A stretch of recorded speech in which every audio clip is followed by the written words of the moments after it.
ikuti kamu, lama-lama malah pusing,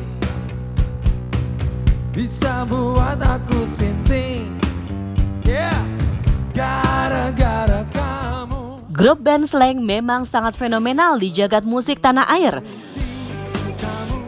Band yang dibentuk pada tanggal 26 Desember tahun 1983 ini telah meluncurkan lagu hits di kancah musik Indonesia. Slank yang terdiri dari 5 orang ini masih berdiri kokoh dengan personil lengkap.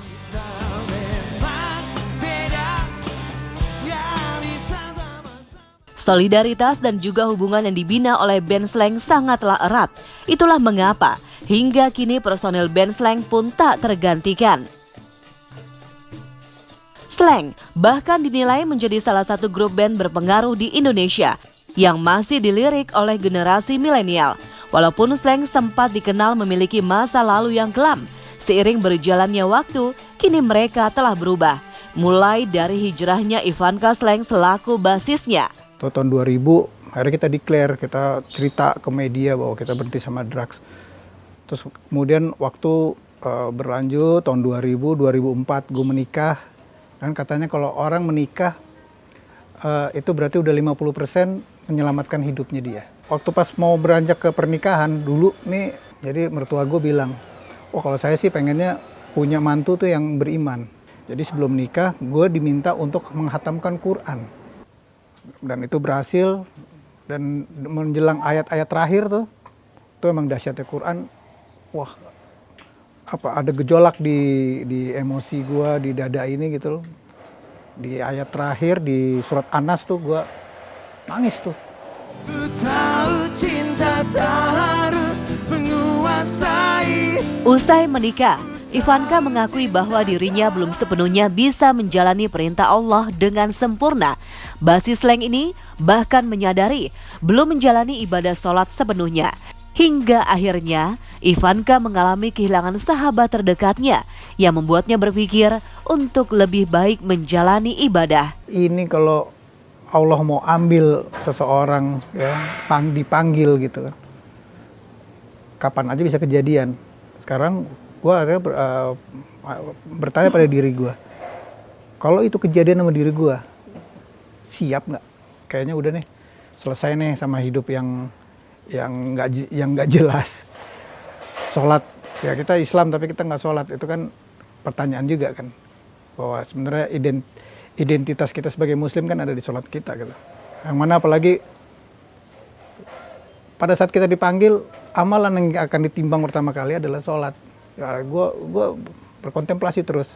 Akhirnya gue di tahun 2010 gue memutuskan udah. Dan gue ikut belajar lah sama teman-teman gue yang sedang memperbaiki diri. Gue sering ke masjid. Gue berkumpul lah sama orang-orang ini gitu.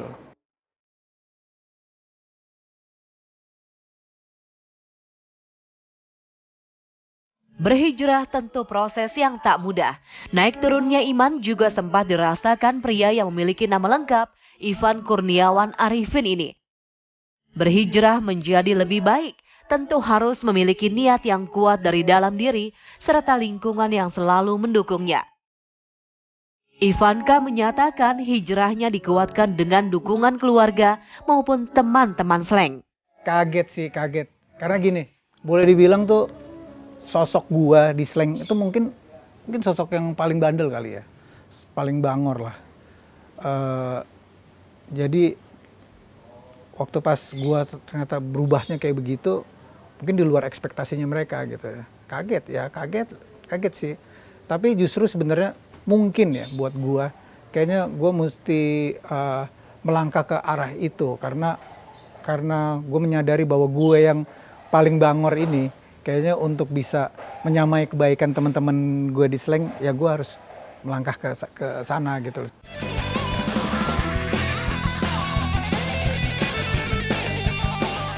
Walaupun sudah menjalani kewajiban sebagai seorang muslim, tak membuat Ivanka meninggalkan dunia musik. Grup band Slank yang identik dengan gaya dan aliran rock berpeluang berdekatan dengan dunia malam. Ivanka tak menampik jika dirinya juga sempat dihadapkan pada pilihan saat masih berkecimpung di dunia hiburan. Gue bilang, Mas, orange juice satu. Terus bartendernya bilang gini, ya rocker kok orange juice, kata dia bilang. Gimana sih? Wah, waktu itu sempet, wah rese juga nih orang nih gitu kan. Gue dibilang gitu, ya udah nggak apa-apa. Tapi sebel sih. Terus berikutnya gue pesen lagi. Gue bilangnya gini, Mas, vodka orange satu. Tapi vodkanya pisah. Oh iya, gue ambil aja orange juice-nya. Udah gitu. Jadi akhirnya tuh orang tahu, oh ternyata emang gue nggak mau ambil alkohol gitu kan. Jadi memang hal-hal kayak gitu emang kejadian. Dan kita mesti berdakwah, kita mesti dengan hikmah. Kita berhijrah juga dengan hikmah. Nggak bisa, wah gue nih udah nggak ini, lu jangan macam-macam. Akhirnya emosional kan gitu kan. Kayaknya jadi ya kita mesti pinter-pinter berstrategi sih. Mesti pinter-pinter itu. Menjalani perintah Allah dan menjauhi larangannya wajib dilakukan oleh umat Islam. Langkah Ivanka mencari keriduan ilahi salah satunya dengan turut andil dalam membangun rumah Al-Quran di lingkungannya. Dengan membangun rumah Al-Quran di dekat kediamannya, Ivanka mengakui kegiatan yang dilakukan secara gratis ini ternyata tak hanya bermanfaat bagi anak-anaknya saja, melainkan berguna untuk warga sekitar dalam membentuk anak-anak yang berakhlak Qurani. Akhirnya waktu itu kita bikin yang namanya rumah Dunia Quran dulu namanya, Dunia Quran.